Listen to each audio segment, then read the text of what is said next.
అందరికీ నమస్కారం. ఓం శ్రీ మాత్రే నమః. శంకుస్థాపన స్తంభం చాలామందికి తెలిసే ఉంటుంది.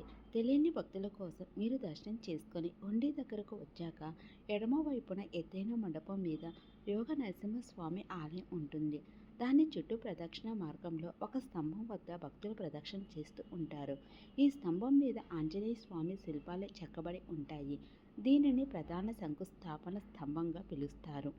స్వామివారి ఆలయ నిర్మాణానికి తొండమాని చక్రవర్తి మొట్టమొదటిగా చేసిన పునాది స్తంభం ఇదేనని చెబుతారు. ఈ శంకుస్థాపన స్తంభంపై 4 వైపుల హనుమంతుని అంటే ఆంజనేయ స్వామి ప్రతిమలు చెక్కబడి ఉంటాయి. ఆలయ నిర్మాణానికి మరియు క్షేత్రానికి రక్షకుడుగా ఆంజనేయ స్వామి ఇక్కడ కొలువు తీరారనే భక్తుల నమ్మకం.